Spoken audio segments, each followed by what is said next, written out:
Back in London, how much money can you earn as a tech? Depending on the bonuses, it would be about 85,000 a year. And the worst expense you've made? Probably fines.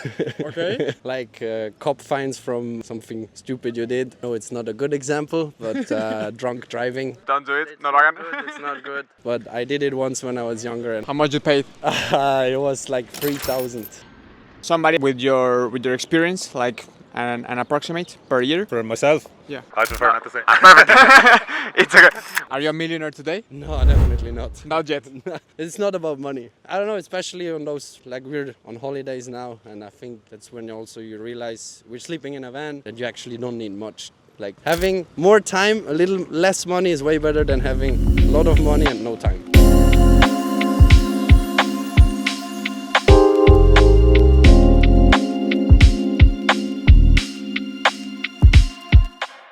¿Cuál es tu nombre y a qué te dedicas? Iñaki, estudio mecatrónica industrial, A la madre, ¿qué haces ahí en mecatrónica industrial? de todo tipo de robots, para fábricas sobre todo.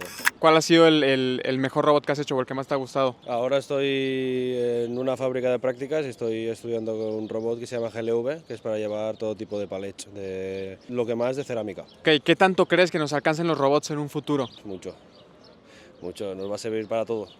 ¿Hasta Sí, qué sí, grado? Es que al final en un futuro te va a servir para lo que sea, porque como están las cosas hoy en día, cada vez va más, te va a servir para lo que sea. A ver, dame un ejemplo, dime algo que tal vez yo no me imagine, pero tú lo tienes clarísimo. Pues no tengo ni idea, la verdad. Al final, tú mira, hoy en día van hasta los coches solos ya. Pues a partir de ahí, de todo. Es que no sabría qué decirte, la verdad. ¿Tendremos coches voladores en algún momento? ¿Se podría? Pues no lo sé, pero eso es más difícil. ¿Estudias aquí en Bilbao, supongo? No, soy de viaje. ¿Dónde estudias? Soy de Castellón. Oye, aquí en España, más o menos, ¿cuánto puede ganar una persona que se dedica a lo que tú te vas a dedicar? Si llegas a un rango alto, entre 2.000, 2.500, 3.000 por ahí. Por mes. Sí. ¿Cuál ha sido tu mejor inversión? De momento no he hecho aún nada. ¿No crees que tu carrera es una? Sí, pero tiene que ir a más. Me encanta. ¿El gasto más pendejo que has hecho? Muchos. La mayoría de días. Dime uno que lo tienes muy claro, que cada vez que lo recuerdas te enojas. Pues comprarme alguna cosa de ropa que a lo mejor no pueda devolver y que sea cara y no poder devolverla o alguna tontería así. ¿Cuánto ha sido lo máximo que has gastado en una prenda de ropa? Pues tampoco soy de gastar mucho en ropa, pero si me compro algo caro, 120, 130, por ahí. ¿El mayor lujo que te has dado? Algún viaje con los amigos, algún viaje con la novia, pero poca cosa más. ¿El peor consejo financiero que has recibido? Buah, pues la verdad que ninguno. De lo que he recibido, que ha sido muy poco, la verdad, pero la mayoría bien, no han ido bien. ¿Y el mejor consejo financiero que has recibido? Sobre todo tener mucha paciencia para todo, para las finanzas y para todo en general. Por último, ¿qué consejo le darías a una persona que se quiere dedicar a lo mismo que tú, pero está empezando desde cero? Mucha paciencia, sobre todo, que se le den los números, eso es importante, y que adelante, que con lo que sea se puede.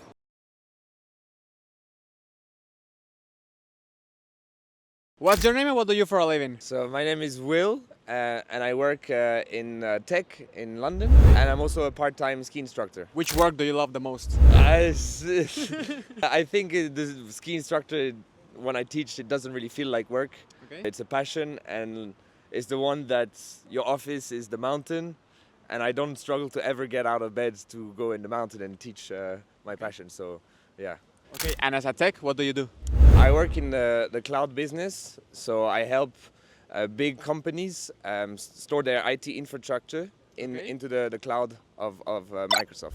So how are they gonna, arrange and architect their whole backend systems, shape the websites and everything, and store all the data that they want in the cloud instead of having it in their home office, which obviously is also very expensive to maintain, rather than the cloud where you just kind of use it. How does that work? I mean, like to have all the information of a lot of people, like in a kind of a cloud. I mean, yeah, those data centers are huge, but they're also extremely secured. I mean, as employees, we're nowhere near having the access to all the data that is stored on those big servers. So I guess that's where all the whole, cyber security comes in. And those data centers are so secured.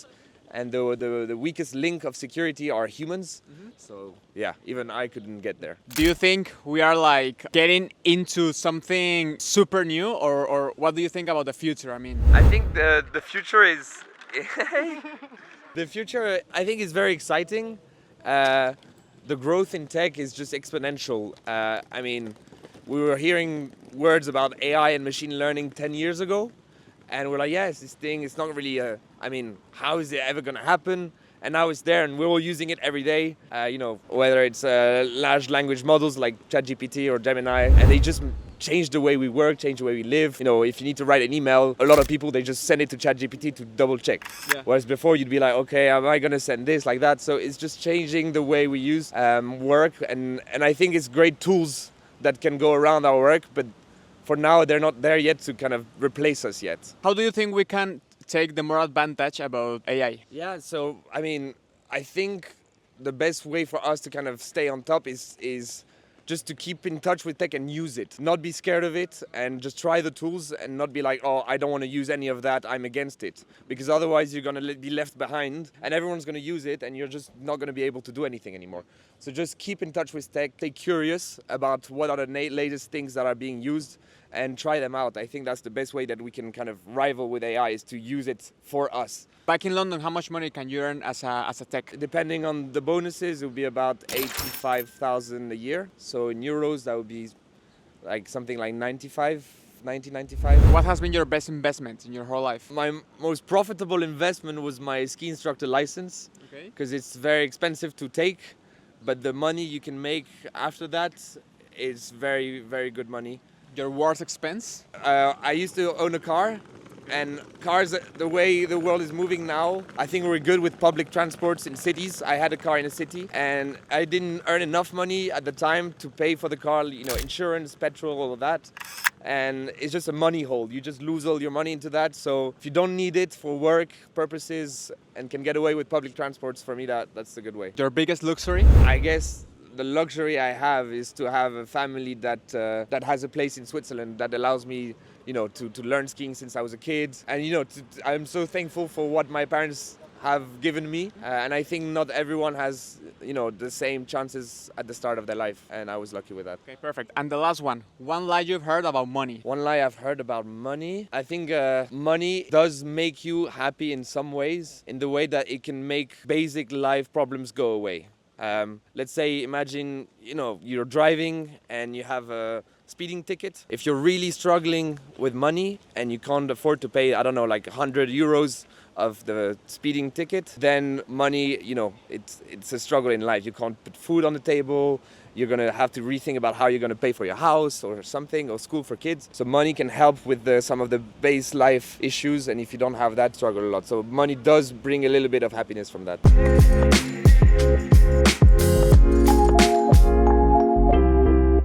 What's your name and what do you for a living? Software engineer, What's your name? Paul McCormick, Paul. Where are you from, Paul? Ireland.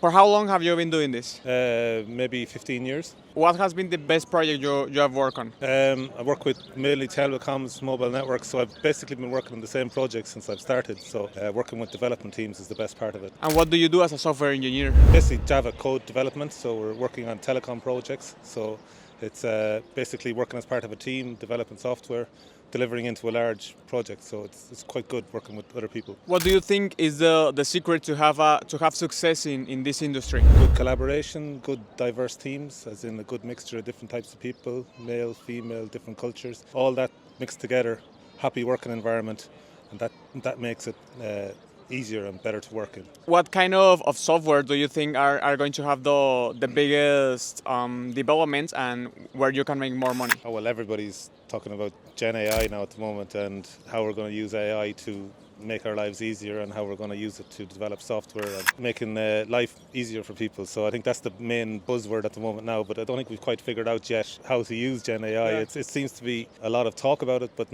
nobody's kind of sure where it's going or how powerful it is. I think we have to be careful, but I think there's probably a lot of potential there. Back in Ireland, as a software engineer, how much money can you earn per month? I suppose people starting off probably 35,000 starting in, and then it goes upwards from there depending on your experience. Per month? No, per year, sorry. year. Okay. Per year, yeah. Somebody with your experience, like an approximate per year? For myself? Yeah. I prefer not to say. It's okay. What has been your best investment in your whole life? Probably my family home. Yeah, Okay. yeah. Your biggest luxury? Probably I have a small boat for fishing. That's my biggest Okay. luxury. Yeah. How much money did you spend on that? Like just about 3,500 or so. Your dumbest expense? Something you spend money on and then you regret it. Not doing enough traveling, just going out too much. Okay. And yeah. What advice could you give a person that wants to be a software engineer in the future but right now is starting from zero? Pick a course, like go in and start doing a course, but try and get work experience as early as possible. Try and get into a company and see what it's like. Make sure that it's what you want to do yourself and get a good taster for it before you go the whole way through your course. What has been the worst financial advice you received? Somebody telling me to buy a new car one time, put a load of money into it, and then new car doesn't last, it doesn't keep its value for long, so that might have been the worst. Yeah. The best financial advice you received? Best financial advice would be back in when I bought my house, saving up money and getting a good foundation before I spent a lot of money on it. So. What's your name and what do you for a living? My name is Jonah, I'm from Switzerland and I'm a civil engineer. Okay, what are you doing here in San Sebastián? We're on a van trip with my friend Will. We're picking up a friend from America who's landing and we're gonna go a bit around Spain here and then back to France. So have everything about surfing. How much money have you spent here in Spain? Well, we just got here. We were in Okay. France before, but we're definitely gonna have some tapas, some beers. But yeah, no budget, I would say. You have no budget. I mean, of course, we're not trying to spend too much, but we're not living on a budget. Back in Switzerland, how much money can you make in your work? How much do you earn? 100K a year. It's Franco Suizo, Yeah, it's right? Franco Suizo, yeah. It seems a lot for someone from Spain, I guess, but cost of living is also more expensive in Switzerland than Spain. But it's definitely easier for us to save, I would say, than someone from France or Spain. But yeah, we have like high living cost as well. With how much money can you live back in Switzerland per month? It depends on the lifestyle, of course, course, but with like if you have to pay rent and food and everything, I think if you make it really, really cheap, 1,500, 2,000, this is like. What advice can you give to a person that wants to do the same thing you're doing, but is starting now from zero? Well, I was lucky to have a family that could help me out to afford going to universities. So if you can afford going to university, go to a university, will give you a good paper, good base, and will be easier to get jobs afterwards. If you don't have that opportunity, probably try to make it work by working small jobs and saving for university that's like I was lucky that my parents could help me out during that time. What has been your best investment? My best investment is my van because it was a good deal. We got a good deal for it, and it's just, I don't know, a piece of freedom. You can just move wherever you want, sleep wherever you want. So I think that was the best investment so far. And the worst expense you've made? Like something you spend money on and then you regret it? Probably fines. Okay. I don't know, like something stupid you did. I know it's not a good example, but drunk driving. Don't do it. It's No lo not hagan. good, it's not good. But I did it once when I was younger and I got caught and I paid for it, so How much you paid? it was like 3,000. Yeah, it was a lot. It was a good lesson, so don't do it. The worst financial advice you've received? Buy crypto. Okay, why? I think it's a good. I think it's good. You can make some money out of crypto, but I just don't have a good hand at it. So I stay with like maybe ETFs or something more stable where I can leave the emotions out. How much money did you lose with crypto? I actually made some money, Okay. but then let's say I lost a lot of those earnings. Does that make sense? Yeah. But I didn't like lose like money. Are you a millionaire today? No, definitely not. Not yet. It's not about money. I don't know, especially on those, like we're on holidays now, and I think that's when also you realize we're sleeping in a van that you actually don't need much. Like having more time, a little less money is way better than having a lot of money and no time. Si te gustó este video, ayúdame reventando el botón de me gusta para que lleguemos a más personas. Comenta qué aprendizaje te llevas. Recuerda suscribirte y clica la campanita para que no te pierdas nada. Mientras, seguiré trabajando para traerte el mejor contenido posible y que tu cartera siempre esté feliz. Nos vemos en la próxima.